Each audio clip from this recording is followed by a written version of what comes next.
आज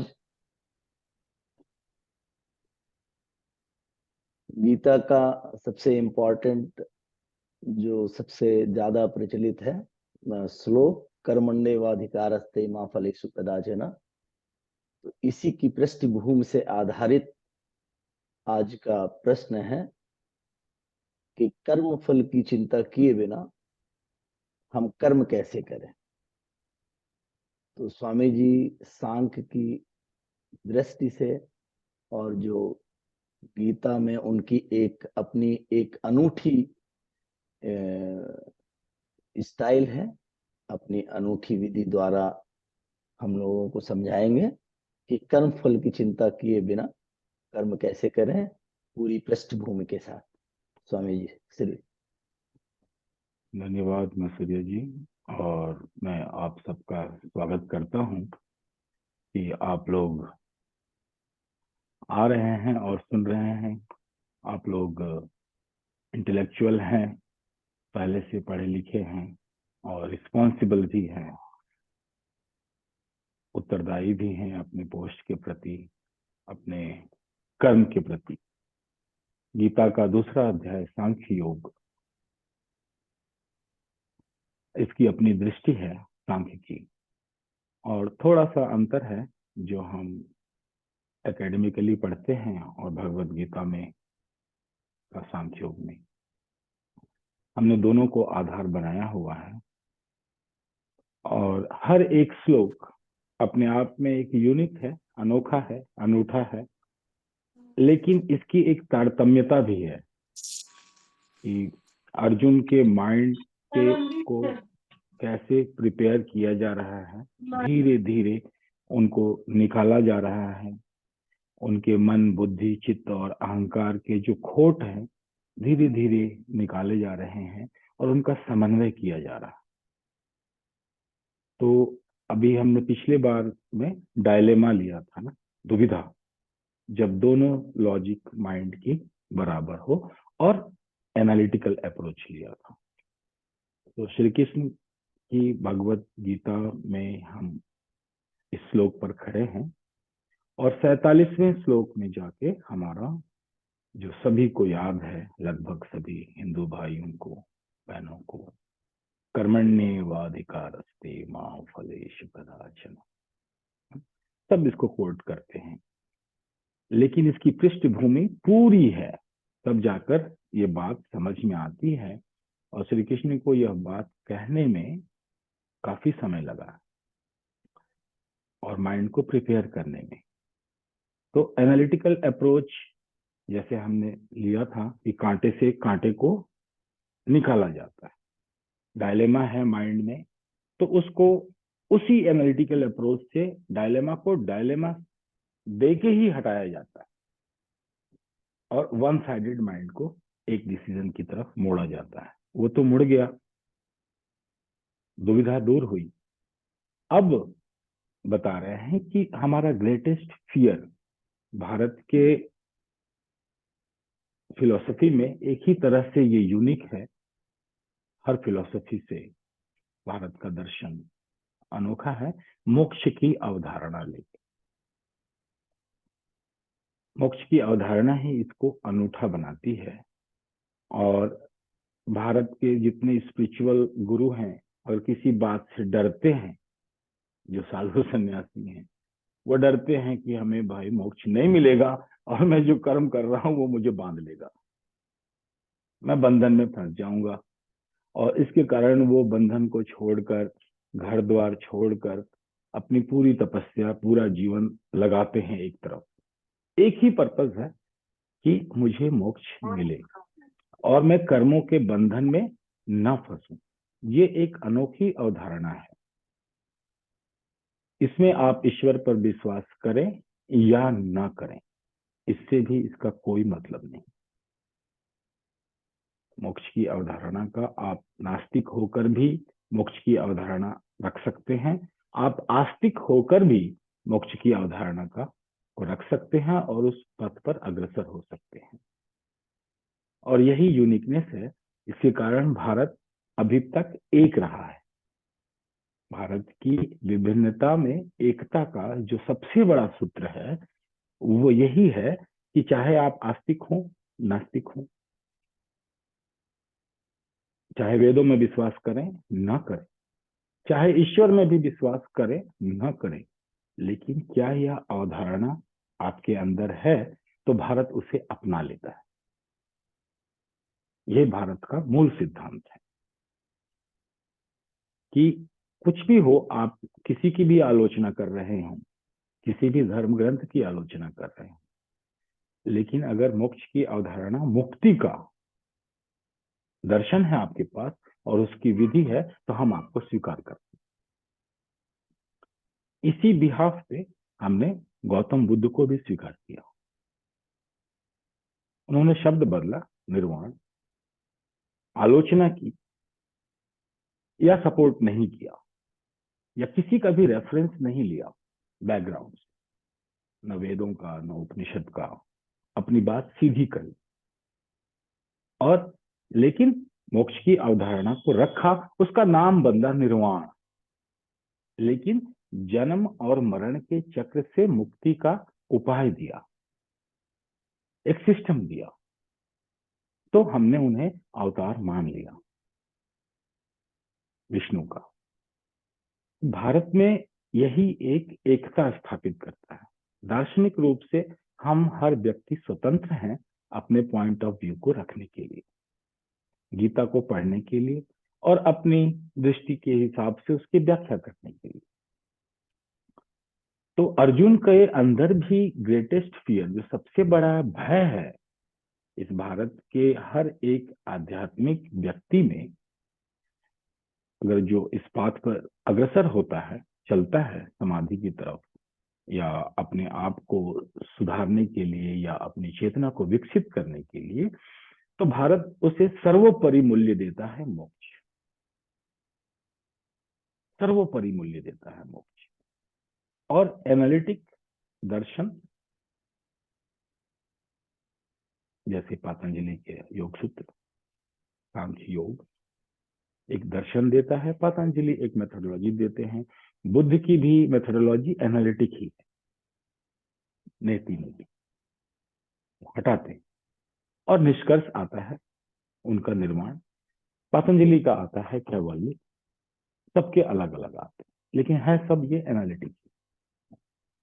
श्री कृष्ण अभी तक एनालिटिक बातें कर रहे थे, अब वो कह रहे हैं कि मैं तुम्हें अप्रोच बताता हूं, दूसरा अप्रोच बताता हूं जिसमें तुम्हारा जो सबसे बड़ा भय तुम्हारे अंदर छिपा बैठा है कि मैं कर्म करके बंधन में फंस जाऊंगा और मेरे पूरे जीवन की तपस्या व्यर्थ चली जाएगी। ये अर्जुन का सबसे बड़ा डर है और ये डर हर साधु सन्यासी का और हर भारतीय के हृदय में भी ये डर छिपा बैठा है, जो भी आध्यात्मिक है, क्योंकि बचपन से ही हमें सर्वोपरि मूल्य बताया जाता है कि मोक्ष है।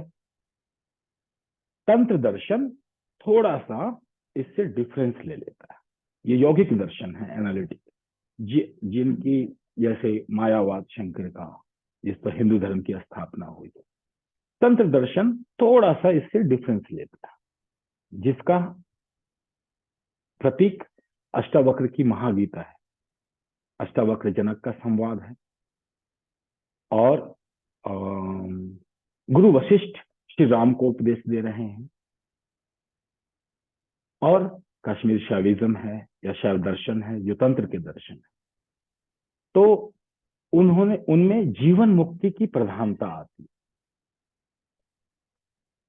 हाईएस्ट वैल्यू उनका भी मोक्ष ही है, सबका, सारे धर्मों का, सारे संप्रदाय, सारे दर्शनों का। अगर हाईएस्ट वैल्यू मोक्ष नहीं होती तो हम उसको अपने निगम में रखते ही नहीं है, उसको कैटेगराइजेशन करके अलग कर देते हैं। जैसे चारवाक का दर्शन है तो उसको अलग ही कर देते हैं, उस दृष्टि को हम भारत अपनाता नहीं, सनातन धर्म भी उसको नहीं अपनाता अगर उसमें हाईएस्ट वैल्यू नहीं है मोक्ष की, सबसे बड़ी वैल्यू मोक्ष की नहीं है। तंत्र दर्शन सिर्फ जीवन मुक्ति को प्रधानता देता है, प्रमुखता देता है, हाईएस्ट वैल्यू उसकी भी मोक्ष है। तो मोक्ष होता है मरने के बाद, मृत्यु के बाद की स्थिति, और जीवन मुक्ति होती है मृत्यु से पहले की स्थिति। तो बिना कर्म के बंधन में बंधे हुए कार्य को करना एक जीवन मुक्ति का ज्ञान है, और एक है कि आप करते जा रहे हैं और मृत्यु के बाद आप मोक्ष के मार्ग पे निकलेंगे, आपका फिर से जन्म नहीं होगा, जीवन मरण के चक्र में नहीं फंसेंगे।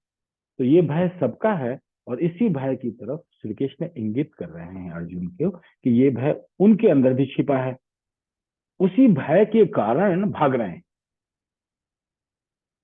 उस भय से अर्जुन भाग रहे हैं कि अगर मैं युद्ध करूंगा और लोगों को मारूंगा, ये हिंसा होगी, और ये तो मैं राज्य के लिए कर रहा हूं, मैं किसी और चीज के लिए कर रहा हूं, तो मैं तो फंस जाऊंगा बंधन में। तो डायलेमा से निकालने के बाद श्री कृष्ण उनके और गहरे इस भय की तरफ इंगित करते हैं, जो हर भारतीय के या हर हिंदू के करेक्टर में बसा हुआ है, बचपन से दिया जाता है, चाहे वो बुद्धिस्ट हो, चाहे वो जैनी हो, कोई भी धर्म जो चले हैं, वो सब जीवन मुक्ति, जीवन मरण के चक्र से मुक्ति की बात की है सभी गुरुओं ने, जिन्होंने धर्म की स्थापना की। और ये सारे धर्म मिलके एक हो जाते हैं, और ये एक ही रहेंगे। अपनी मेथोडोलॉजी में लड़ते रहते हैं कि नाक तो मैं तो कानी उंगली से दबाऊंगा, नहीं तो मैं तो 2 उंगली से, मेरे गुरुजी ने बोला मैं तो 2 उंगली से दबाऊंगा, बोले नहीं मैं तो विष्णु मुद्रा लगाता हूँ, मैं तो तुमसे ज्यादा बड़ा हूँ। लेकिन ये जो लड़ाइयां हैं वो मेथडोलॉजी पर है, प्रक्रियाओं पर है, और प्रक्रियाएं हमारे यहाँ हजारों हैं।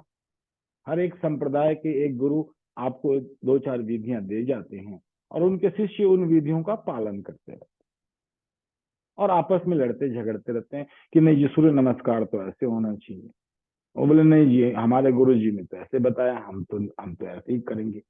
तो ये सही गलत, सूर्य नमस्कार कैसे करना, नाड़ी शोधन प्राणायाम कैसे करना, 2 उंगली से पकड़ना, 4 उंगली लगाना, घुमा के पकड़ना, ये सारी मेथडोलॉजी प्रक्रियाएं हैं, और ये तो होना ही चाहिए झगड़ा, क्योंकि झगड़ा नहीं होगा तो मेथडोलॉजी विकसित नहीं होगी।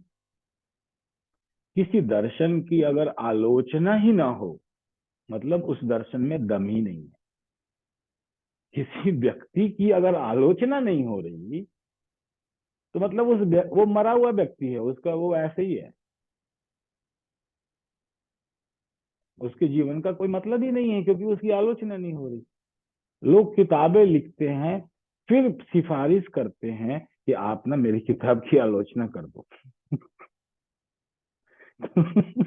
क्योंकि अगर जिस किताब की आलोचना नहीं हुई, मतलब उसमें कोई वक्तव्य नहीं है, वो किसी की उधारी ज्ञान है, कॉपी पेस्ट है। कॉपी पेस्ट पे कोई आलोचना नहीं करता, क्या फर्क है किसको।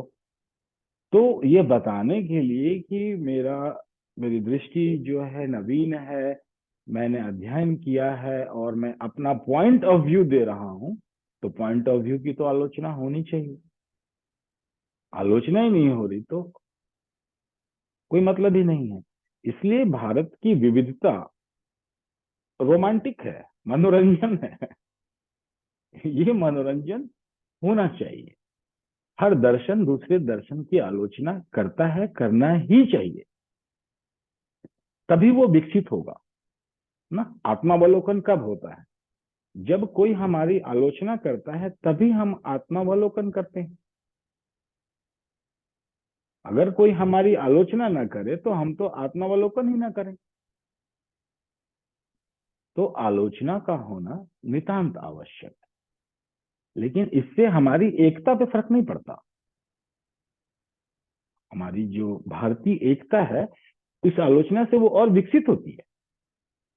हम डिसाइड करें कि हर सप्ताह हम सैटरडे को झगड़ेंगे, और हम हर सैटरडे को मिले झगड़ने के लिए, और मिलते ही रहे कंटिन्यूअस। तो इससे हमारी एकता बढ़ रही है कि घट रही है? बढ़ रही है। और वो डिस्कशन हर व्यक्ति को आत्मावलोकन करने की क्षमता देता है।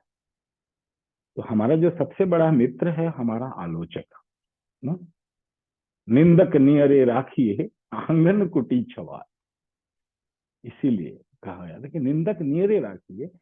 और जो भी व्यक्ति के आसपास ऐसे लोग इकट्ठे हो जाते हैं जो उसकी निंदा नहीं करते, आलोचना नहीं करते, उसकी गलतियां नहीं बताते, उससे बड़ा तो कोई शत्रु नहीं है। और वैसे व्यक्ति से बच के रहना चाहिए। जिसकी आलोचना ही नहीं हो रही हो, मतलब वो आत्मावलोकन कर ही नहीं रहा, वो कोई ऐसी थोथी बातें कर रहा है जिसका कोई तुक नहीं है और कोई उसका वैल्यू नहीं है।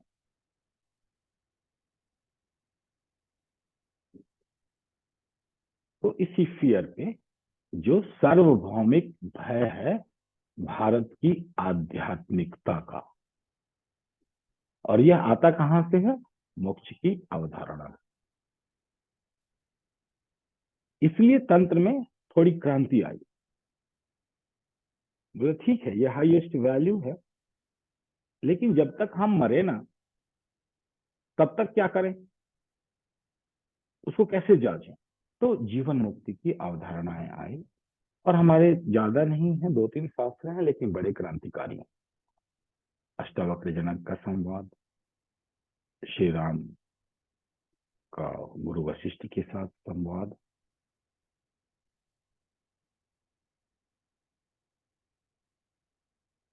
और भी इधर उधर शास्त्रों में हैं।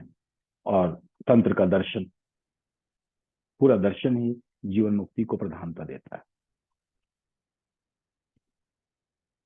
तो यह फियर सबको अपने अंदर देखना है। अगर आप आध्यात्मिक होंगे तो बहुत गहरे में अनकॉन्शियस माइंड में ये भारत का नेशनल करेक्टर है, जहां पर सारे धर्म गुरुओं को आप डरा सकते,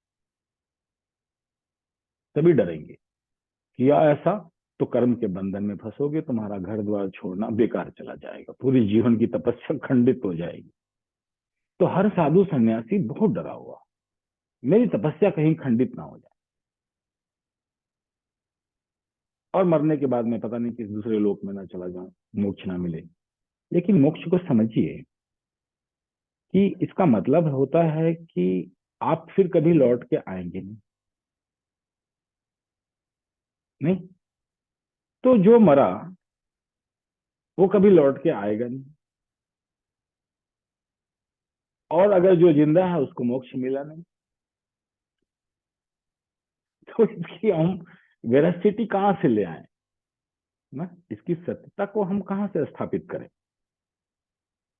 कि जिसको तो मोक्ष मिल गया मरने के बाद, वो फिर लौट के कभी आने वाला ही नहीं, तो उसकी कोई रिपोर्टिंग ही नहीं होने वाली,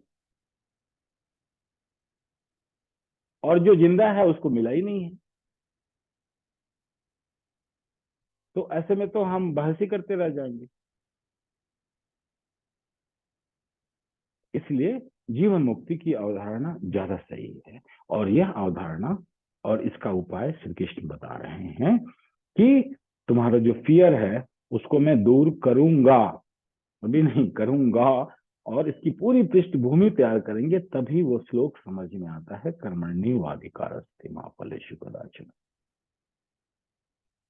तो जब तक हम इस फियर को डील नहीं करेंगे और सीधा नहीं देखेंगे, हमें ये बात, ये श्लोक समझ में आने वाला नहीं है।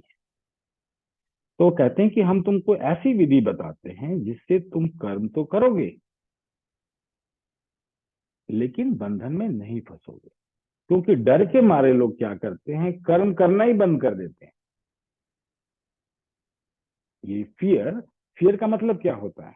किसी भी तरह का फियर, चाहे मतलब नहीं कितना हाईएस्ट फियर हो ना, आध्यात्मिक है, किसी भी तरह का भय हमें क्या करता है?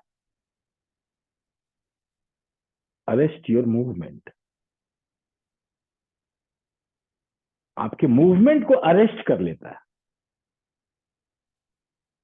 कोई भी भय हो, आप देखिए, जैसे आप कोई कुछ काम करने जा रहे हैं और आपको डर लग गया, तो क्या करेंगे? काम नहीं करेंगे।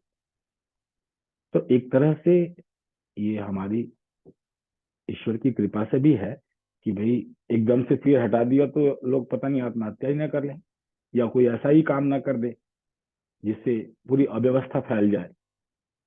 तो जरूरी भी है, इसलिए फियर को समझना बहुत जरूरी है। और गहरे फियर को, एक तो सिंपल फियर है जिससे हमें साइकोसोमैटिक इश्यूज होती हैं, लेकिन हर फियर हमारे मूवमेंट को अरेस्ट कर लेता है। तो जो लोग आध्यात्मिक पाथ पर चलते हैं, आप देखोगे कि उनके कर्म धीरे धीरे कम होते जा रहे हैं, वो मिनिमम कार्य को चूज करना शुरू कर देते हैं। या तो ये आउट ऑफ अंडरस्टैंडिंग हो, इंटेलिजेंस अवेकेंड हो, तब तो आप गीता के ज्ञान पे रहेंगे, कर्मण्येवाधिकारस्ते मां फलेषु कदाचन। अगर इंटेलिजेंस पे नहीं है, सिर्फ पढ़े हुए बुकिश नॉलेज पर है, तो आपकी मूवमेंट को अरेस्ट करता चला जाएगा। धीरे धीरे आप कटते चले जाएंगे और डर बढ़ता जाएगा। डर के मारे अगर हमने कोई भी काम को नहीं किया, तो नेक्स्ट में वो फियर और बढ़ता चला जाएगा। तो जैसे जैसे उम्र बढ़ती जाती है आध्यात्मिक लोगों की, उनका फियर बढ़ता चला जाता है, क्योंकि इन्वेस्टमेंट ज्यादा हो गया। कोई 20 साल से सन्यासी है, कोई 30 से है, कोई 50 साल से है, कोई 60 साल से है। तो जितना इन्वेस्टमेंट बढ़ाएंगे, भय उतना बढ़ेगा। भाई मैंने अपने जीवन के 50 साल लगा दिए, और जितना भय बढ़ता जाएगा, मूवमेंट कम होते चली जाएगी।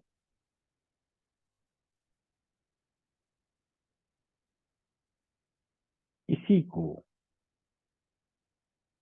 लेकिन श्री कृष्ण का तो ऐसा नहीं है, मोक्ष की अवधारणा नहीं है। यदा यदा हि धर्मस्य ग्लानिर्भवति भारत अभ्युत्थानम धर्मस्य तदात्मानं सृजाम्यहम्।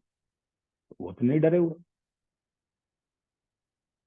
उनको तो डर नहीं लग रहा कि मैं पैदा हो जाऊंगा और बंधन में फंस जाऊंगा, फिर इस पृथ्वी से कभी बाहर ही नहीं निकल पाऊंगा। कोई ऐसा तो ज्ञान होगा। तो दो तरह के थॉट हैं, बड़े ढंग से सोचिएगा। एक भारत को गुलामी की तरफ ले गया था, और यही हाईएस्ट वैल्यू मोक्ष है। मुझे जीवन मरण के चक्र से मुक्ति पानी है, और कर्म हमें बंधन में बांध लेंगे। ये एक छोटा सा आइडिया हमको हजारों सालों की गुलामी दे गया।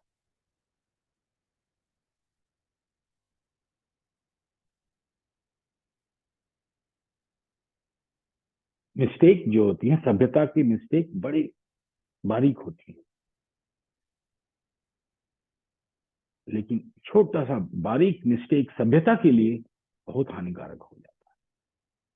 श्री कृष्ण तो ऐसा नहीं कर रहे कि मैं तो आऊंगा, मैं तो बार बार आऊंगा, एक बार नहीं बार बार आऊंगा, जब मेरी जरूरत होगी तब आऊंगा। जब भी ऐसे मिस्टेक सभ्यताओं में होगी, मैं आऊंगा। तब उनको तो डर नहीं है।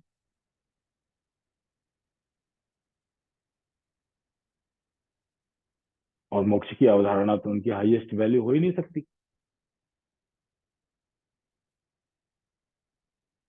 श्री कृष्ण की, क्योंकि वो तो कह रहे मैं तो आऊंगा और बार बार आऊंगा।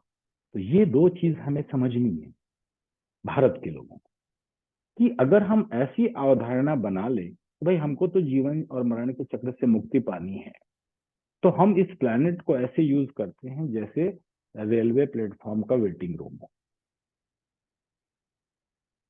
कहीं गंदगी पड़ी है, कोई कहीं लेटे हुए हैं, बस मेरी ट्रेन आ जाए, लेट है सवेर है, बस दृष्टि उसी में कब मेरी ट्रेन आ रही है। तो हर व्यक्ति मृत्यु का इंतजार करेगा। हम इसलिए पैदा हुए कि हम अपनी मृत्यु का इंतजार करें और भगवान से प्रार्थना करते रहें कि बस ये लास्ट जीवन हो, अब तो जैसे तैसे कट ही जाए, क्या फर्क पड़ता है। तो भारत की ये दुर्दशा है। हमारा ग्रंथ ही हमारे सर पे बोझ बन गया।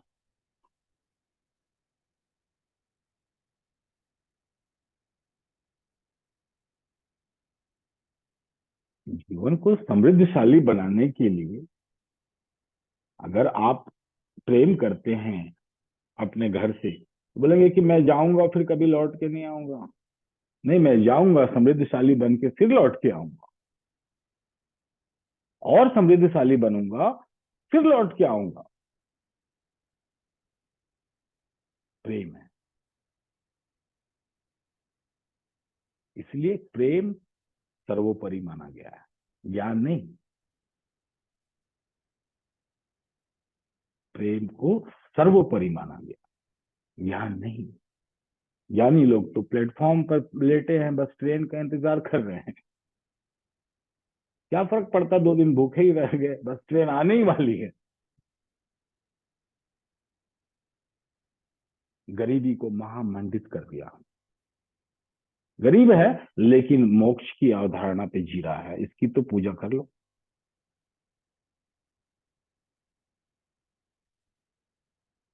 इसके तो चरण पकड़ लो।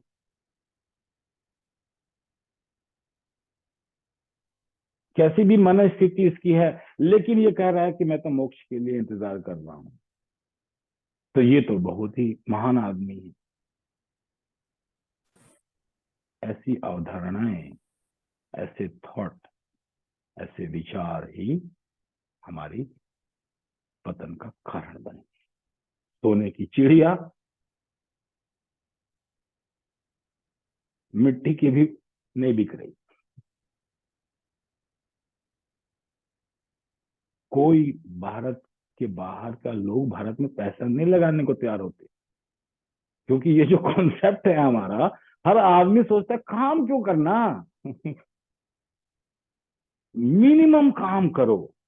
इसने पूरा अकर्मण्यवाधिकारस्ते नहीं हुआ, अकर्मण्यवाधिकारस्ते मोक्ष प्रदाय नहीं हो गया। वो पूरा श्लोक का अर्थ ही बदल गया। हर व्यक्ति भारत का सोचता है कि उसको कम से कम काम करना पड़े, तो वो चालाक आदमी, चतुर है। सबसे बड़ा चतुर वो है जो कोई काम नहीं कर रहा, और पूरी चतुराई यहीं चली गई, क्योंकि हाईएस्ट वैल्यू है।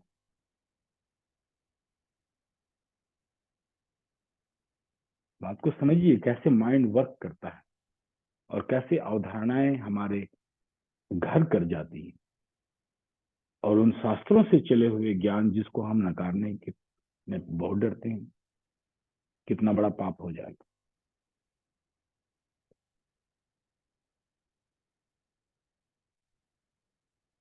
तो डिसाइड कीजिए, आपको लौट के फिर आना है कि नहीं आना है। तभी आगे का गीता समझ में आएगी। गीता उनकी समझ में नहीं आती है जिनको लौट के नहीं आना है।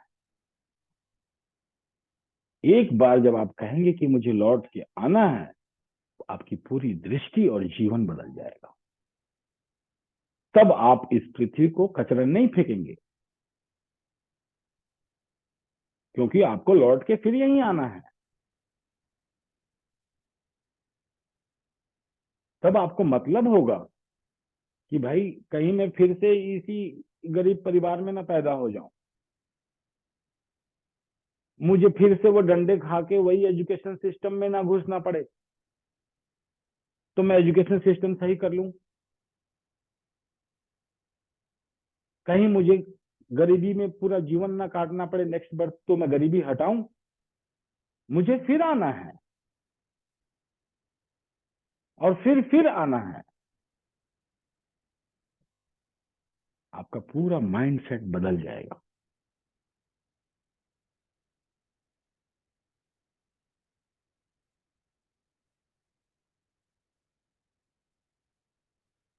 तो दो ही चीज सोचिए कि अगर, और फिर कहते हैं श्री कृष्ण कि अब मैं तुम्हें बताऊंगा कि कर्म करोगे और बंधोगे नहीं, ताकि उनका ये फियर निकले। नहीं तो श्री अर्जुन करने वाले नहीं है, पूरा जीवन तपस्या में गया है। पूरा जीवन उनका तपस्या में गया है, एक एम और पर्पस को लेके। पांचों भाइयों का, कि हम अपने पूरे जीवन में मरने के बाद भी हमारा दूसरा लोक सही रहे। अब यहाँ पर जरा सी गलती करेंगे तो पूरे जीवन की तपस्या खंडित होने जा रही है, और ये भय उनको मूवमेंट को अरेस्ट करेगा। फियर हमको बंद कर देता है, कैदी की तरह, एक कैदी बनाता है। कुछ नहीं, कोई नहीं है, लेकिन आप डर के मारे अपने घर से बाहर भी नहीं निकलोगे अगर फिर ऐसा होगा। कोई रिस्क ही नहीं लोगे। तो अर्जुन यहाँ कोई रिस्क लेने को तैयार नहीं इस पॉइंट पे। तो श्री कृष्ण को यह ज्ञान देना पड़ा। मैं तुम्हें एक ऐसा विधि, ऐसा ज्ञान देता हूं जिससे तुम्हारा एम और पर्पस भी बना रहे। तो अर्जुन का जो पूरे जीवन का उद्देश्य और उनका लक्ष्य, तो उद्देश्य और लक्ष्य ये दो चीजें पूरे जीवन का बना रहे, वो गड़बड़ नहीं होगा, और तुम कर्म के बंधन में नहीं बंधोगे, और कर्म पूरा करो, कार्य पूरा करो। इसी ज्ञान की पृष्ठभूमि है। श्री कृष्ण कोई ज्ञान दे नहीं रहे, बता रहे हैं कि विश्लेषण के तरीके से तो मैंने तुम्हें दुविधा से निकलने का उपाय बता रहा हूं। अब उसके निकलने के बाद तुम्हारा भय। हम अगर किसी दुविधा से निकल भी जाए तो भी हमारा फियर नहीं जाता, और ये आध्यात्मिक लोगों का हाईएस्ट फियर, सभी धर्म गुरुओं का, सभी साधु सन्यासियों का। और ये फियर उनसे ट्रांसफर होके आम आदमी में भी बैठता चला जाता, जो भी आध्यात्मिक पथ पे जाता है। हर भारतीय के, अगर वो ध्यान से देखेगा, क्योंकि ये हमारा नेशनल करेक्टर है, इंडिया का नेशनल करेक्टर बिल्ड करता है ये आइडिया, जिससे पहचान होती है कि भारतीय है कि नहीं है।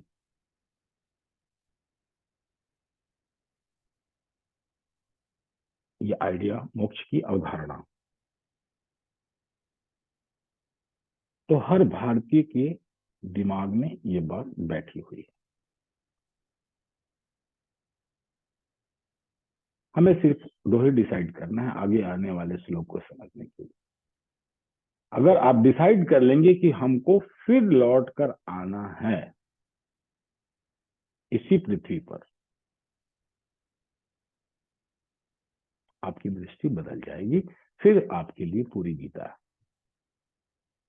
और अगर आप डिसाइड करते हैं कि नहीं जी हमको लौट के नहीं आना है, तो कोई दूसरा शास्त्र देगा।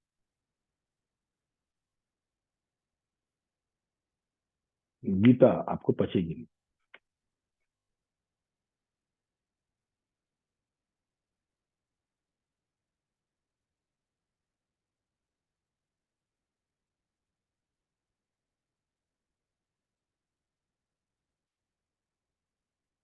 कुछ बोलना किसी को, क्योंकि ये कर्मण्येवाधिकारः से नहीं आने वाला, क्योंकि इसकी जब तक मैं इसकी पृष्ठभूमि पर न जाऊं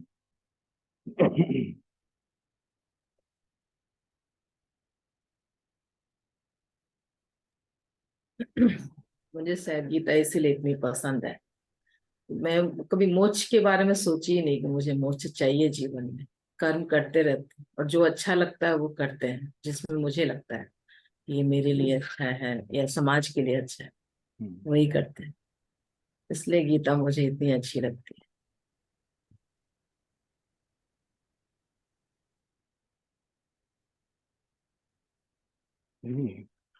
स्वामी जी ध्यान करेंगे, उसके बाद ही प्रश्नोत्तर या कोई भी चीज ध्यान के बाद ही हम रखें। चलिए, हम आज का ध्यान हमको फियर पे करना पड़ेगा, भय। और अगले शनिवार को हम पहुंचेंगे कर्मण्येवाधिकारस्ते। लेकिन यह पृष्ठभूमि जरूरी है एक सप्ताह आपको छोड़ने के लिए कि सोचिए, इन दो मूल्यों पर सोचिए कि कौन सा मूल्य, डिसाइड कीजिए कि आपको लौट के आना है। फिर से आएंगे तो आपका एम एंड पर्पस क्या होगा, और मरेंगे तो क्या यह एम एंड पर्पस होगा कि मैं लौट के आऊं या ना आऊं। प्रेम है कि नहीं है, और यही सबसे बड़ा मानदंड बनेगा प्रेम का।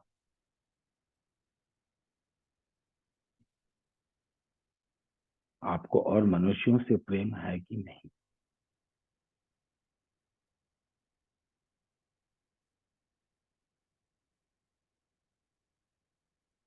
इस सृष्टि से प्रेम है कि नहीं है, इस पृथ्वी से प्रेम है कि नहीं।